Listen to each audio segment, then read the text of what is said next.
Hello, my name is Samantha and I'm known here on YouTube as the Hygge Stitcher.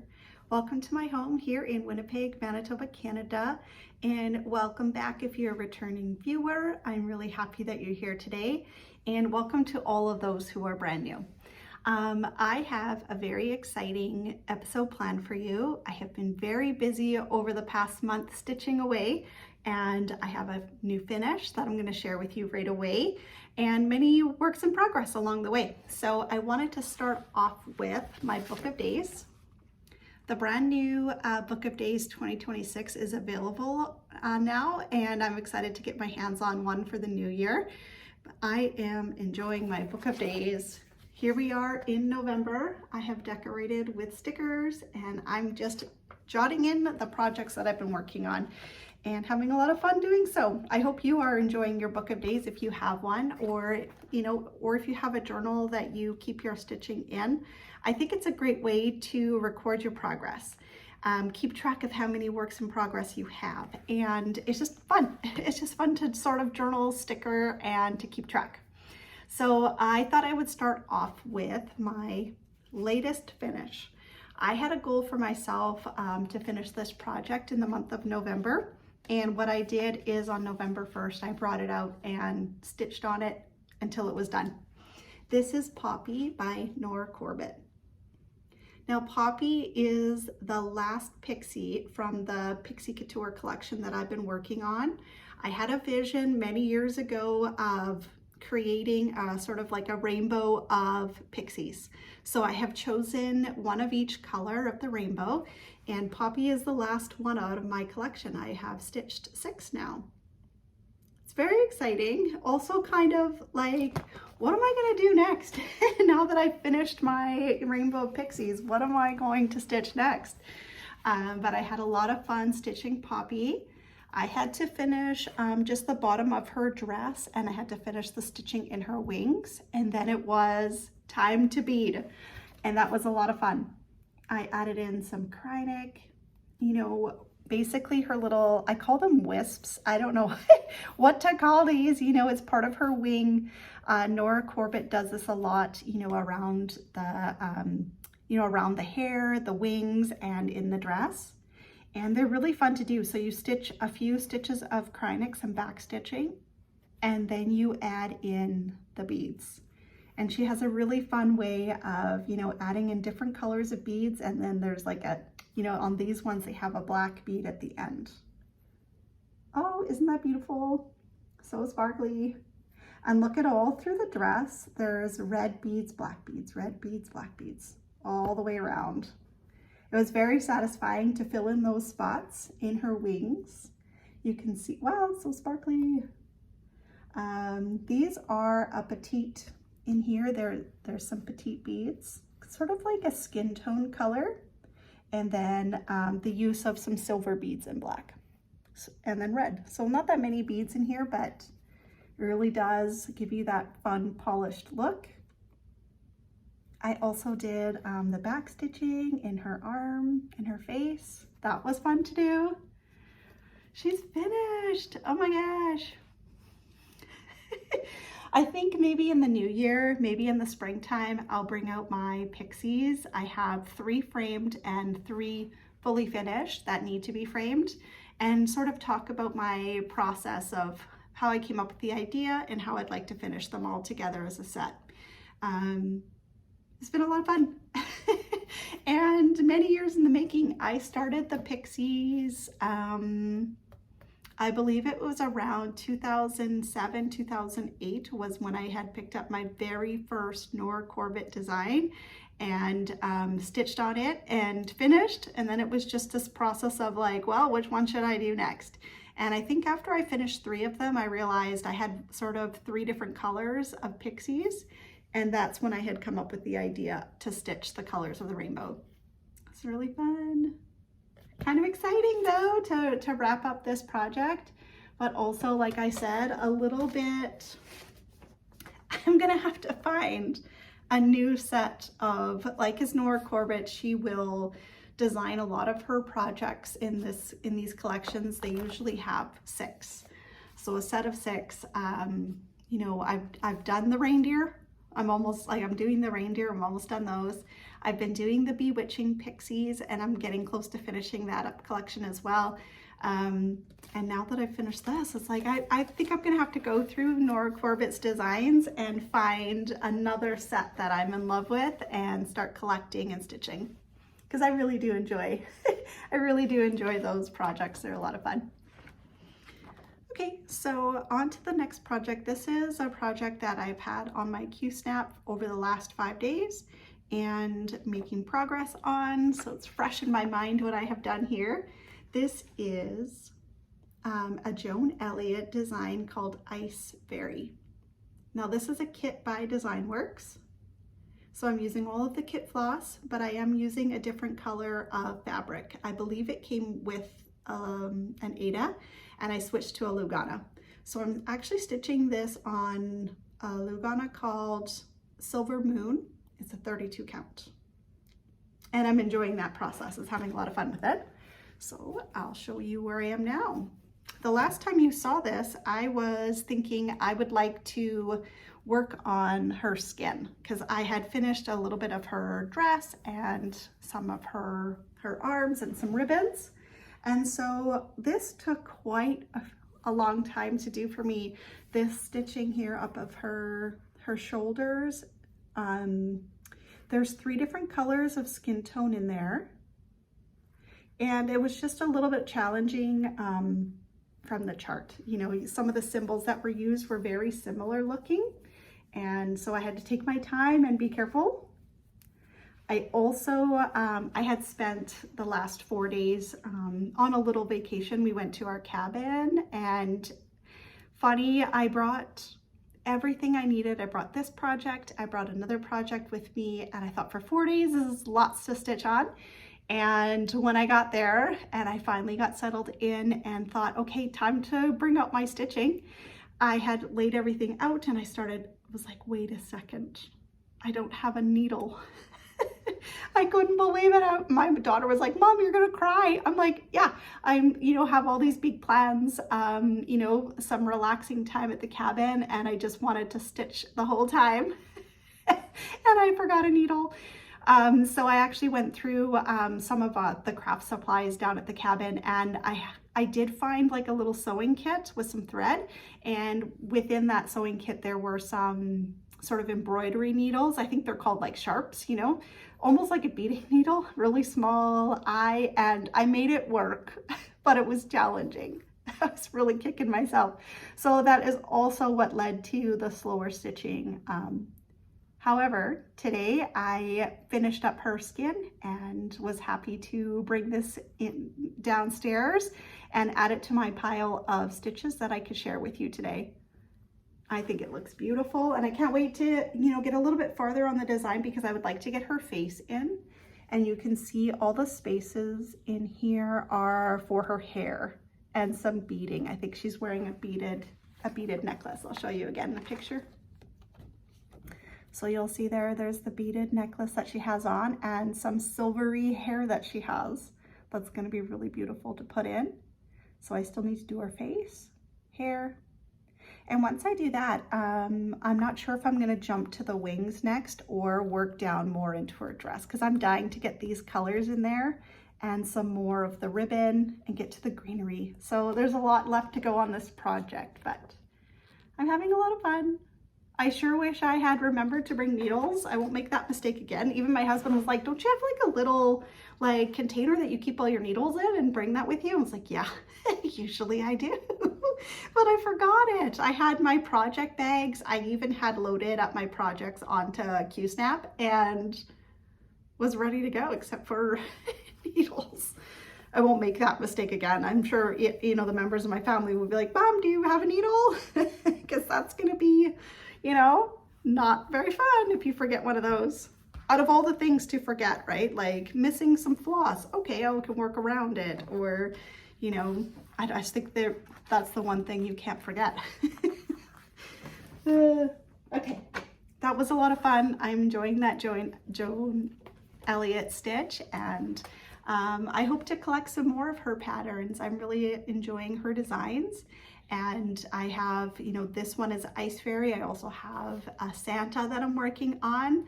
And yeah, it would be kind of nice to have, you know, maybe a spring fairy or something to do with autumn or something like that, so I could kind of stitch on it seasonally. That would be fun.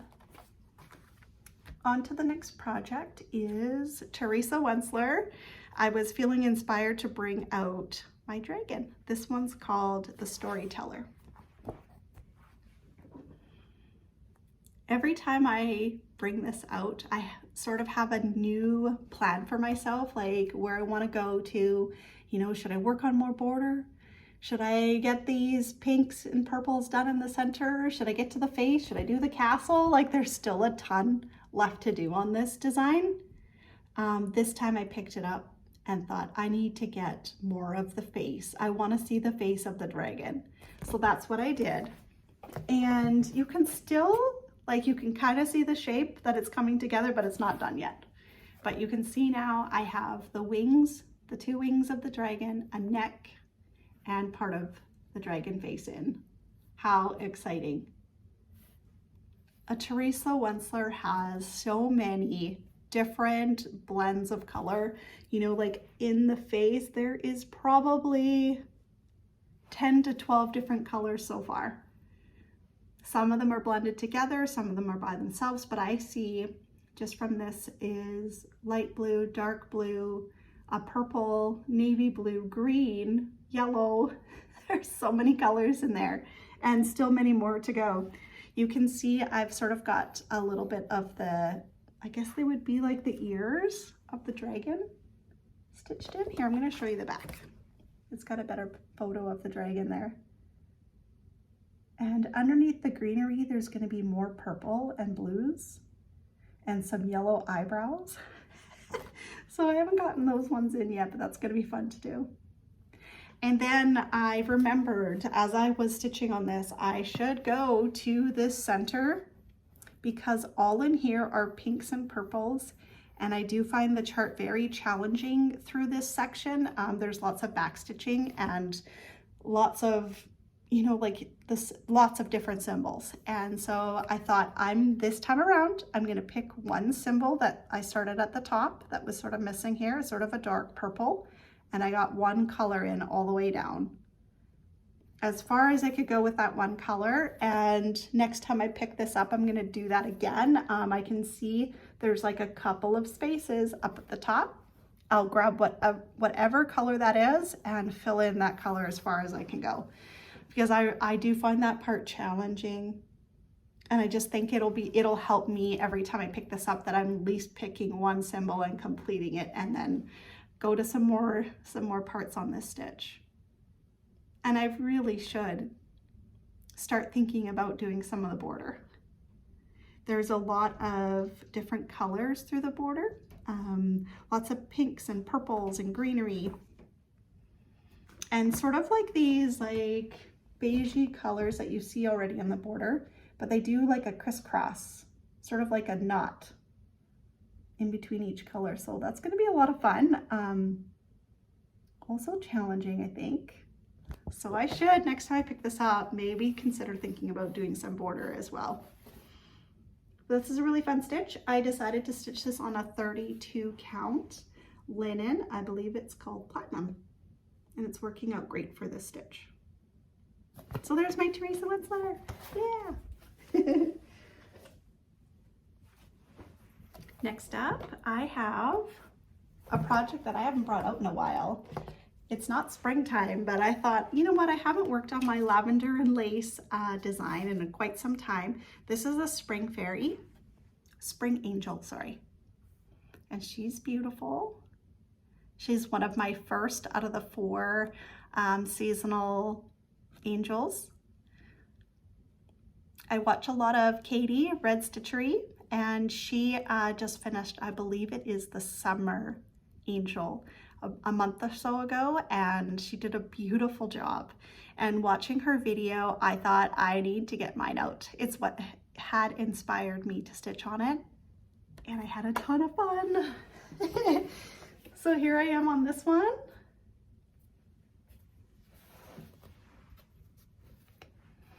I spent all the time I was working on this piece stitching in right here.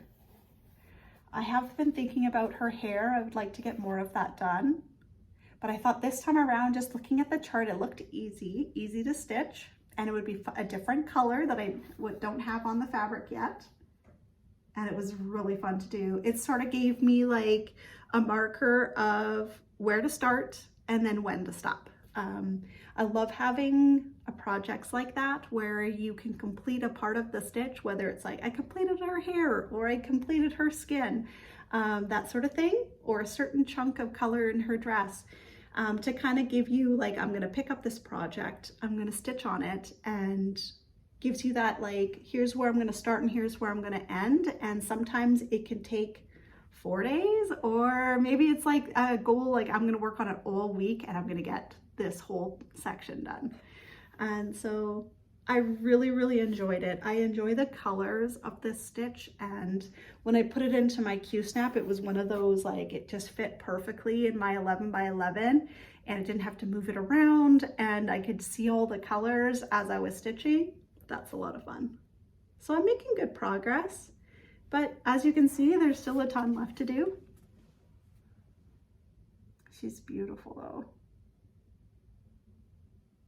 And there is quite a bit of dress on this one, a lot of white stitching. You'll notice the, the angel wings, all white.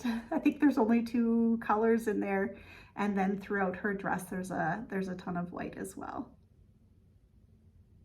I think I'm almost done all of the, some of my favorite colors in the stitch. These are like that 500 range, like 500, 501, 502, 503, 504. I believe I'm almost done with all of those colors. There's a little bit more of her dress on the other side. Like you can see right underneath here, there's a little bit more. Yeah, I think that's gonna be it for those really fun colors. But at least there's still a lot of pink left to do. That's really fun. So there we go. Beautiful. I thought I would bring out my other charts to show you the collection of Lavender and Lace, the angels that I'm doing. So this is the one that I was just talking about that Katie had finished from Red Stitchery. This is Angel of Summer, right? Yes, that's the one she did with the beautiful pink dress and all of the like garland that she's holding. Quite a challenge. I thought Katie did an amazing job. This is like no joke. These patterns are really large, and I believe she finished it within a year, which is quite impressive. Very impressive.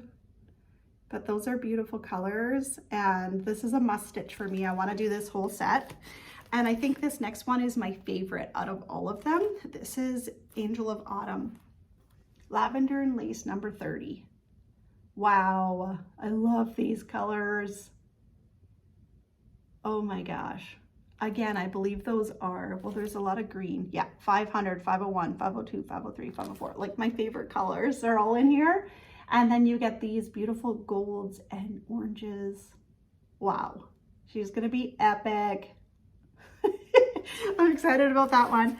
And then the next one, Angel of Winter. She is Lavender and Lace 33. This one looks the most challenging because of all of the white stitching, and she's quite large. This is stitched on a 32 count twilight blue linen, and the stitch count is 230 by 266. Wow, it's a big one, but beautiful, right? So it's such a challenge of mine. I don't know when I'm gonna start these, but it's definitely something I'm going to stitch in my lifetime. I'm gonna have a set of 4 Angels of the Seasons. It's gonna be a lot of fun. So the next one you're gonna see, you can see behind me, this is Muka, and I made some really great progress on Muka. This is a pattern, I'm gonna look in my book of days. When did I start Muka? Because I feel like she's one of my older Mirabilias. I started Muka in May of 2022. And again, she's a large stitch. I'm stitching her on a 32 count water lily linen by Witchelt. And her stitch count, if I can find it, is 260 by 241.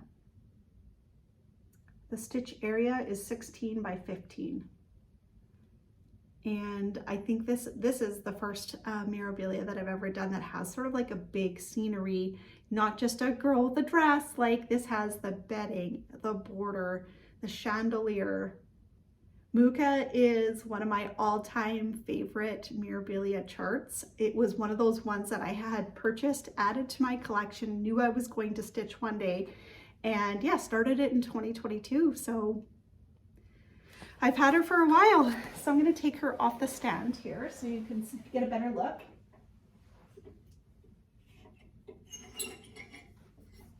And when I brought her out, I have been trying, the last couple times I've brought her out, is to stretch across on her bedding so that I can get to the other bedpost, just to really get that second part of the bed in. And this has been a lot of work.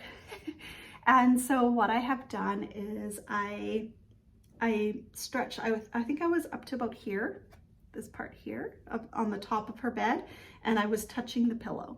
So I thought, you know what, I'm going to stitch that whole pillow, which was a lot of fun. I got to use like a water lily silk, which I love using. So majority of that is silk except for the center, but all of this variegated colors that you see through here that are sort of like a lavender color, really beautiful. So that was fun. So I got the pillow in. And then I stitched down here, sort of like mapping out, like I wanted to make sure that I didn't make any mistakes in my counting. So, you know, stitching down here and stitching over here, it's like, yeah, everything connected. And then I stitched some more of the ribbon, some of these orangey burgundy colors here too. And that's as far as I got. I was very happy to reach across and get that pillow in the bedding. And because if I wanted to, the next time I pick this up, I could stitch the bed frame and get that in, or I might do some more fill in, but I really could get that shape in and take my time here. I still have a lot more dress to do and a lot more wings. And I've been thinking a lot about this, about getting her dress down a little bit farther so that I could get to the border. You'll see here, her dress almost touches the border. And getting both the bedposts in, I could stitch all the way across, start up, and double check my counting to make sure that that border is in the right spot. That's sort of my headspace of what I'm thinking about while stitching this, is how I'm going to tackle that border and make sure that it matches. I think it's going to be a challenge. I've never stitched a border like that, so there's a lot of stitching. The one good thing about the border is that it's all done in silk with the variegated floss, so that's going to be fun too. I'm starting to wonder though, do I have enough of this? It only calls for one Karen water lily, and like I said, I used a lot of it in the pillow, and to do the whole border, I hope I have enough. So that's kind of making me a little worried, but I'm sure it'll work out. So there's Muka. Isn't she beautiful? I love the colors in this. And I love her hair and her wings, just the way that's so unique and different from any of the other fairies I've ever seen or stitched. I love it. She's kind of like moody. Muka is moody and I love her. And I think the element of those candles hanging down, the sort of that scenery is going to be really beautiful. And I remember kitting this one up, that it had a ton of beads, like the most beads I've ever seen in a stitch. It's like, wow, there's going to be a lot to them, and a lot of them are petite beads, and they're going to be all through the bottom. Like there's lots of back stitching and lots hanging, you know, leaves and things that all have little swirlies and beads in them. So it's going to be a lot of fun. So I don't know when I'm going to finish this. I started it in 2022. It's 2025, almost the start of 2026. Like maybe 2026, maybe 2027 is a realistic time frame for finishing this piece. And as you know, when it comes to some of my favorite stitches, I don't want to rush it. I like to take my time with them and spend a lot of time stitching on them, and so that they're a part of my WIP collection for a good chunk of time.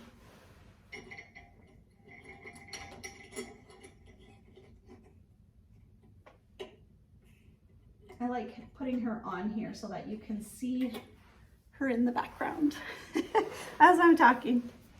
Also, you'll notice in my background, my last video, I had shared all about my Emerald City and my framing piece, and as promised, it's now a part of my backdrop. You'll see. There it is, looking great. I love it. I'm so proud of that piece. If you missed my last video and would like to hear more about it, you can go and find last month's video. You'll see the cover photo of that stitch, Emerald City. Next up is Gold Collection Christmas. This is Enchanted Ornament Stocking. You've heard me talk about this all year. I have been bringing this out once a month to stitch on, and just trying to, you know, make some progress, whether it's one day of stitching on the 25th of every month, or sometimes it'll be a couple of days, but I try not to stitch on it too long, just enough to make some progress and to share in every video. I have November 25th and December 25th left to work on this, and hoping to reach my goal of the halfway mark on this stock. Beautiful stocking with tons of detail. So here I am. Here it is. It's looking wonderful. I spent a whole day working on this project, and what I had done is I've sort of continuing on with my last Stitchy session where I had brought this out in September. I was filling in the light blue half stitches, sort of that background, and made a ton more progress. So I filled in all the spaces in here. There was a little bit through here, all down in here. And that's as far as I got in a day's worth of stitching. And you can see I've left, next time it's probably gonna be all through here.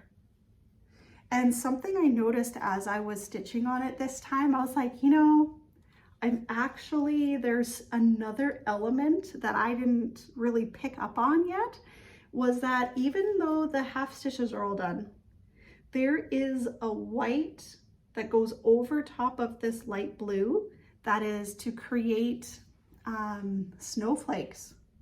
What? I didn't even notice from the picture, but I'll show you again. Look, see right here, there's a stitched snowflake. So once you've finished all the half stitches, there is a white back stitch that you need to do on top of it to create the snowflakes. They're through everything. Wow. Talk about dimension.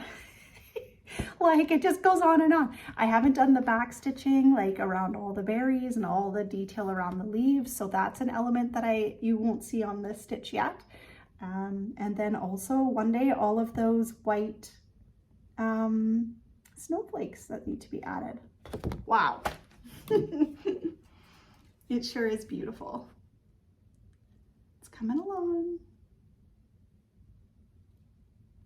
So 2 more stitchy sessions. I hope I can finish this light blue stitching throughout, and it would be awesome to get a good chunk, maybe all of it, I don't know, a good chunk of the back stitching. I don't know if I'm going to get that far though. Maybe during the Christmas holidays on the 25th of December, maybe I will give it some more time to try to reach my goal this year of completing the top half. I'll see. I do have a Christmas chart that I typically use on Christmas Day. I'm just going to turn around and reach for it here. I have a Christmas Day stitch and that I started a few years ago. So I don't know if I'm going to share my time on the 25th with those two patterns, but it is another gold collection kit by Dimensions. This one's called A Treasured Time. Oh, I love it. And just like pulling it out even right now, it gives me those memories of like Christmas Day and after we've opened presents and things like that and cooking a turkey, you're sort of like got a little bit of downtime where you can stitch, and this is as far as I've got. So this is a couple of Christmases that I've worked on this pattern. It's on a 14 count Aida, so it's very easy for me to stitch on. It does have a lot of half stitches and cross stitch. I think it's gonna be beautiful. So what do? I don't know.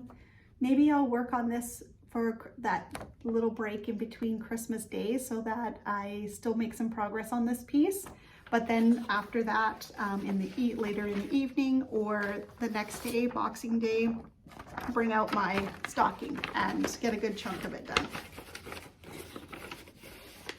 Because I like keeping, you know, I have little traditions, and I'm sure you all do too, of little things that you like to work on certain days. Maybe it's a birthday stitch, or it's Easter and you have an Easter pattern that you love. It's just kind of fun to have those projects where your memories are in the stitch.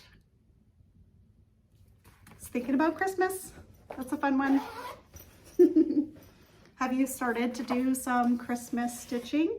I know I've been seeing a lot of Flosstubes where people have gone through some of their Christmas ornaments or have been stitching on them, and it's really fun and really inspiring, and starting to get that, you know, bug going for myself too.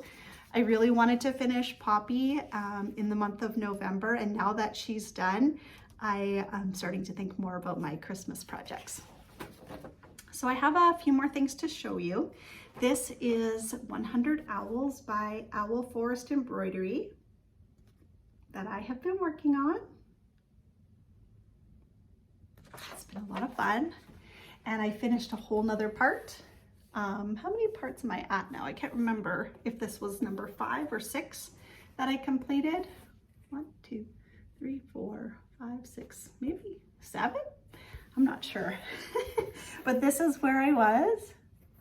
Where I had left off last time, and I completed a whole nother page through the stitch along. These patterns, the way that they were laid out, this was a stitch along a few years ago, and so each page gives you a section to work on, and it's broken up into parts. So I really enjoy stitching that way, like I was describing before, where you have these starting and stopping points, and you feel like you've accomplished what you wanted to do and you can put it away. The next time you bring it up, you have a start and a finish. So it's really fun. I had the best time stitching this owl. When it was coming together, I was like, it kind of reminded me, I wish I had taken a photo of when it was sort of like before I had added in some of these brown colors. It really looked like a Furby. Do you remember those toys? My kids used to love Furbies back in the day, and it was kind of like just with the round shape and the way that the ears were going and the color, it was really funny. And then once I added in these beautiful browns, I was like, wow, there it is. There's that beautiful owl and his face. Amazing. The claws down here. Wow. I think it's probably my favorite owl out of all of them so far. It's funny how that happens when you're stitching, you know, you don't really notice it. Like, I really enjoyed these ones too. Those are probably up there as well. And to have a nice big jumbo owl is really cool. But still, as I was putting it together, it like changed, you know, once you got the eyes in and the face in, it was really exciting. Really exciting. I should keep track of how many owls I've completed. I should start doing that because it's a countdown to 100. So it'd be kind of fun to be like, this is owl number 25, or, you know, whatever. It's really fun. Look at this one here. That's cool. So I'm having a lot of fun with that. And I do have a goal before the end of the year. I would like to get the other section done here, and then a bit more of the border that comes down. So it kind of gives me like a real stopping point for the year. I started 100 Howls. I just want to check. I think it was this year.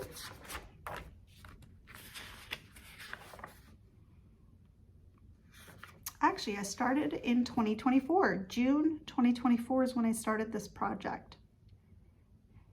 So I think for 2025, it would be a great stopping point to sort of get it all the way across and start up again in 2026, sort of the other half. It's a beautiful stitch, 100 Owls. There we go. Another thing I have been thinking a lot about now that I have finished Poppy by Nora Corbett, I have here on my table, I want to show you, is my oldest Mirabilia. Let me check and see when I started. This is Stargazer. Okay, Muka is my oldest. So this is my second oldest. Stargazer, I started October 2022. And I actually have finished all of the stitching on Stargazer. That was a while ago. And since then, I have been at this point where now it's time to bead. And she's gonna be a challenge. There's a lot of beading in this pattern. And something I don't think I've ever done before is, do you see the stars? So she's looking up at a star and there's like all of these swirls of just beads. There's no stitching through here, no krynic. It's just bead, bead, bead, bead, bead, different colors of beads, you know, to create these stars. And I believe there is a little bit of stitching right here, the white, and then the rest is all beads. And I haven't stitched this yet. I kind of wanted to do all the beading and got my way up there and then stitched. So there's a little tiny bit of stitching left to do, but mostly beading. And if you've ever beaded a Mirabilia before, as you start adding in the beads, the actual fabric and the stitching become very heavy. Like as you're holding them, it's like there's some weight to a Mirabilia after you've added in the beads. It's kind of fun. And I stitch my beads in hand. So some people use scroll frames, some people use Q-snap, hoops, that sort of thing. I tend to, because I used to be an in-hand stitcher all the time, and I just learned that way. And when I start to bead, I tried recently to use my Q-snap and bead while I was going, and I was like, nope, I don't like it. I want to be able to hold it in my hand. I just have a way of how I bead that I will try to describe to you. I typically, when I add a bead, some people do it in different ways. I've just sort of stuck to what makes the most sense to me, and that is to stitch an X, just like I would if I was to complete a cross stitch. I come up in one hole, add a bead, go down, come back up, go through the bead, go back down. So I'm still creating that X with my floss and securing the bead so that it lays sort of filling in that square. That's what I like to do. And I wanted to show you Stargazer today because I actually gave her a bath.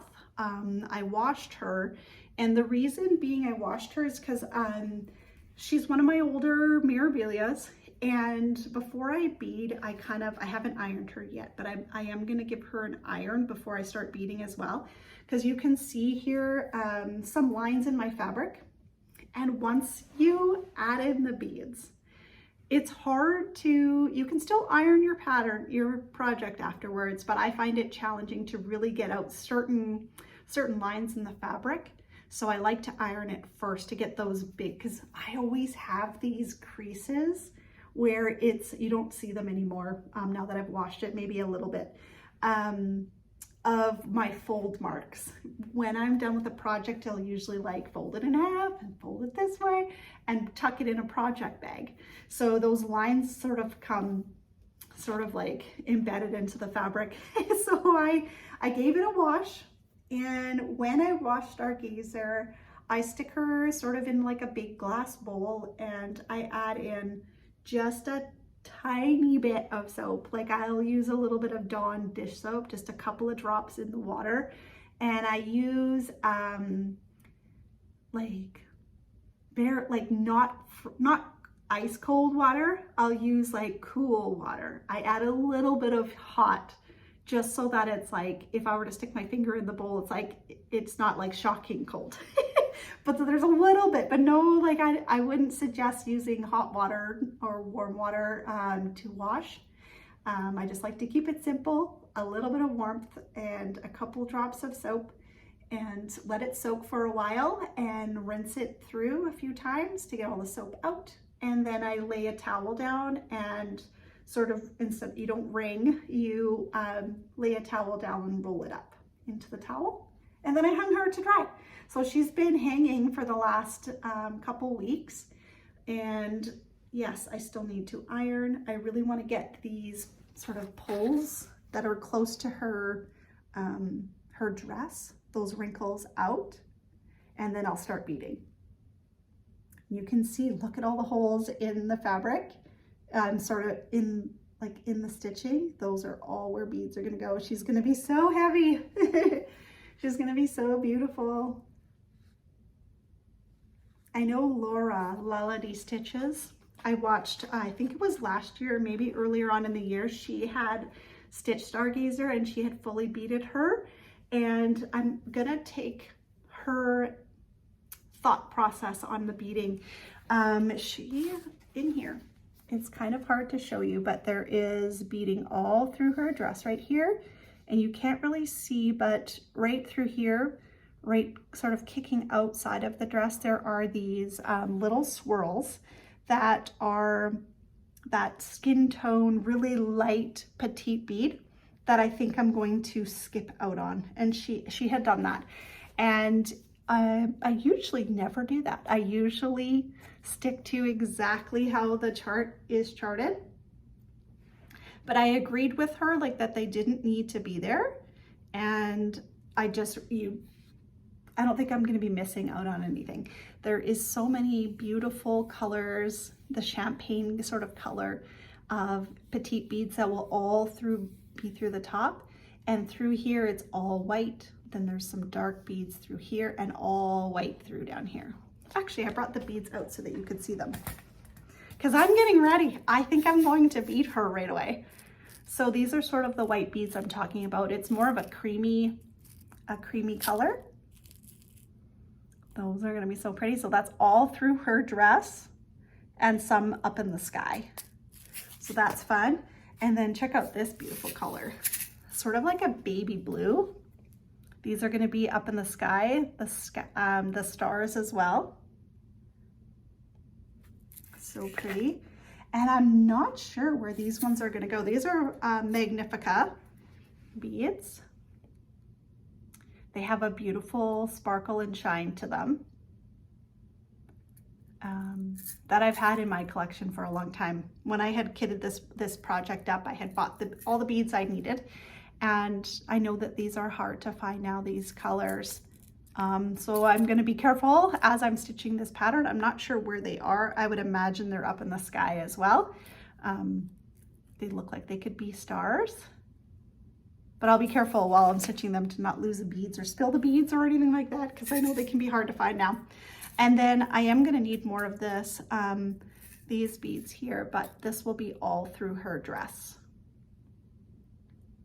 I think I need 3 packets, and this is sort of, I've used this for some other project recently, so I might have to get another one of those, but still I got enough to get started. And then these are the petites I was talking about that are sort of like that champagne color. 42027. These are petites. They're really beautiful. That will be up in the sky. And then we have a sort of a big bead. This one's 16010. And they're just a round clear bead, but a big one, sort of a jumbo round bead. Those are going to be really pretty and fun to add into the stitch. So I'm ready. I have all of the materials here. I might just need to place a small order and get some more of those beads for Stargazer, but I can definitely get started and finish her. I would love to finish her in 2025. So sort of my goal, sort of my plan, Stargazer.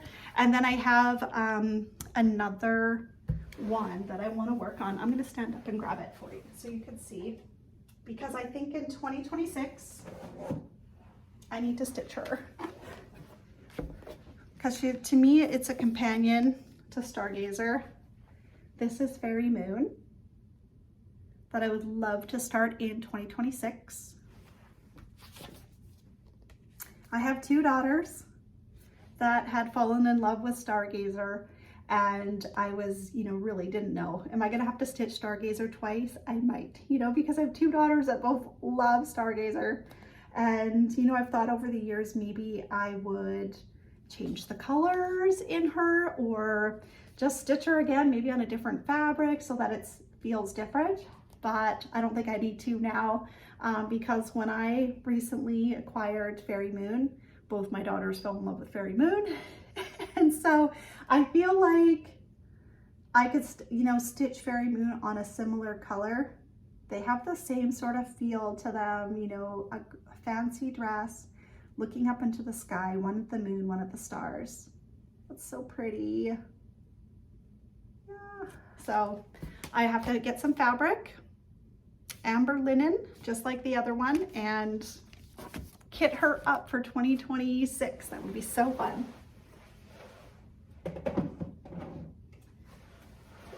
Okay, I have a few more things I'd like to share with you before I go. That's all my stitching that I've worked on. But I have a little pile here of things I've acquired that I'd like to show you. First, I want to mention, and I've mentioned it pretty much in every video in the last like three months, but I'm going to be kitting up Lavender and Lace Santa. This one is called Secret Santa. I have the fabric already. I've shown it to you. It is a sparkly, it is called raw linen, 32 count raw linen with gold metallic in it. But I think it's going to be spectacular for this stitch. And I have recently went through my stash and starting to put the colors together, and I've made a list of all the ones I'm missing. So yeah, so I can get all the materials. I was hoping to start, I still may have time. It's not the end of November left. We still have a couple weeks left to go. So I was hoping to get a start on this in the month of November, but maybe it will be a December start. But I'm really, really excited about this project. I've been thinking a lot about my Christmas collection of, I have stocking, I have reindeers, I have the sleigh, I have Santa. This one I really liked because it has a Santa and a Christmas tree. I don't have like a Christmas tree stitch yet. I'm still going to be looking for one. If you have any suggestions of a good Christmas tree stitch that would look good with my reindeer and sleigh and things like that, I'm open to seeing what you think would be a good addition. But for now, I feel like this will add a nice touch to my Christmas display one day. So I'm getting started on that. But I've also made a purchase. I haven't bought a pattern in a long time, but I have been very inspired over the past 3 or 4 months from Kristin. She's your average cross stitcher on YouTube. I'll link her below because I think she's amazing. She has just the style that she decides to pick for her patterns are very much like fantasy, which I love too, the dragon element and the mermaids and the fairies. She loves those patterns too. But she also has quite a collection of patterns that remind her of certain movies, or like she has a Jaws stitch that she's working on, and she has this pattern that I'm going to show you soon that is a Lord of the Rings stitch. And I have, every time she talks about it and brings it out, I'm like, I think I need a Lord of the Rings stitch, because I love watching the movies, I love watching The Hobbit, and every year or every other year, I will watch the whole set again because I have all the movies, and I really enjoy, I feel like others can relate to this, watching a movie that you've seen many, many times, and the comfort of that because you know what's going to happen, you know, or they're like a long series of movies that have like, you know, you can hunker down for like 2 hours and watch one of your favorite movies. And it's a time where you can stitch and concentrate on your pattern, but also have a movie playing in the background. Like, I love doing that. And yeah, so I felt like I really do need a Lord of the Rings stitch that I could stitch on while I'm watching the movies or thinking about watching the movies. So this one is a pattern that Kristin had purchased, and I found the designer on Etsy. It is a stitch design by Stitching Coven. And what is it called?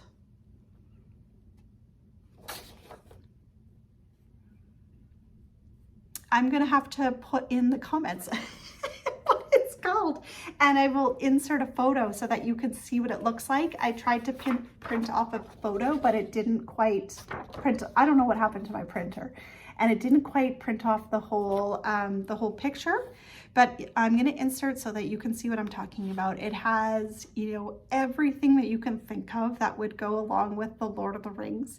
And I love the top of the design where it shows the Hobbit house and the wizard and the hobbit and all the things. So going through this stitch, I think, is going to be a lot of fun.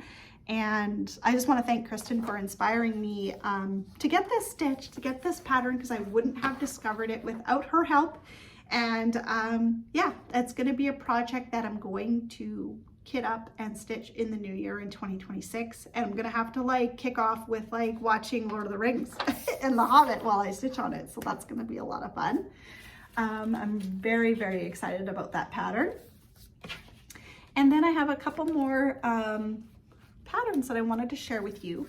I was recently at the last meeting last week for the Winnipeg Embroidery Guild, which I talk about every month. You know, I have a lot of fun going to the Winnipeg Embroidery Guild, and this last meeting was kind of a special one.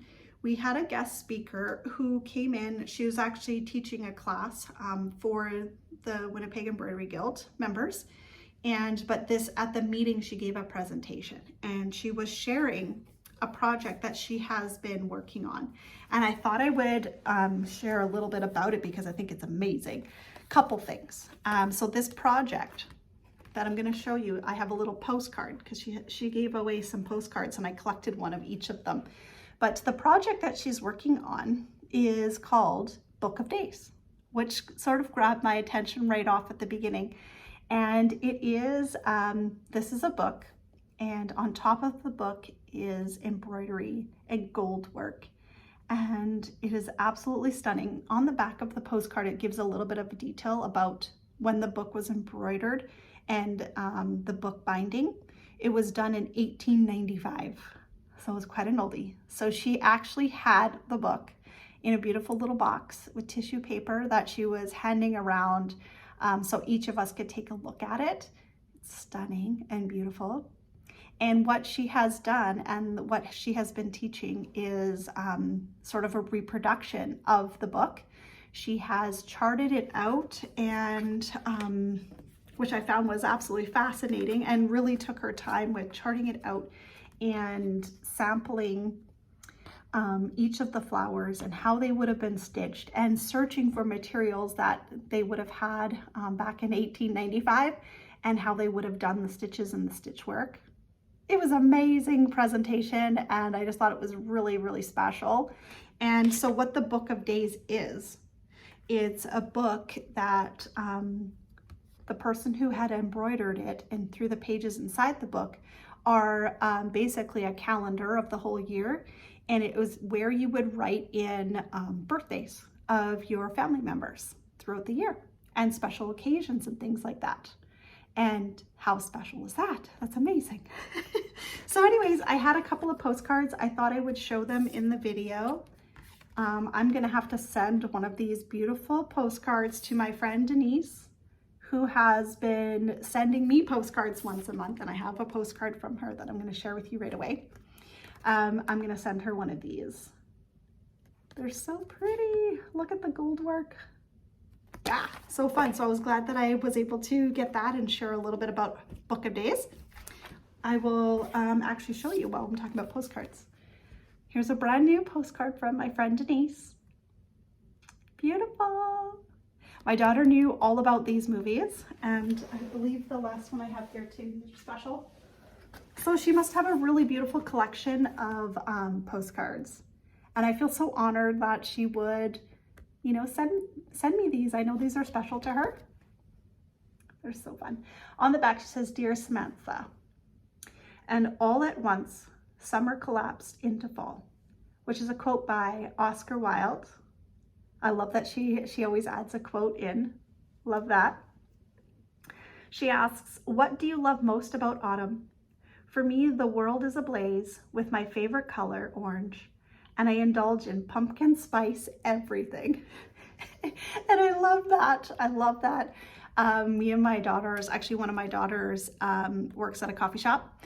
And so she's learned on like how to make all the things, and it's really fun. So we have, for our home, we have purchased some of the like different flavors of syrups and things like that so that my daughter can make all the fun fall drinks. And we did that too, you know, with the pumpkin spice and the little shakers with all the, you know, the caramel and the fun spices that would go on top. So we're enjoying that as well. And what's funny is my daughter, she doesn't drink coffee. She's only 16 and she works at a coffee shop, and she often gets asked like, "Well, which drink do you think I would like? Do you think I'd like this one? Which one's better?" That sort of thing. And she's like, "Well, she's never actually tried any of them, but she will like, well, this one's quite popular. And people like, you know, a lot of customers like this flavor." And that's how she gives her suggestions and things like that. But when she's learned how to do new drinks, I get to, you know, we get to try them at home, and she gets to make them for me. So that's a lot of fun. So that's a little bit about us and our fall. I have one more pattern that I wanted to share with you. This is called Butterfly Fairies. This was a pattern that I had acquired from the Winnipeg Embroidery Guild.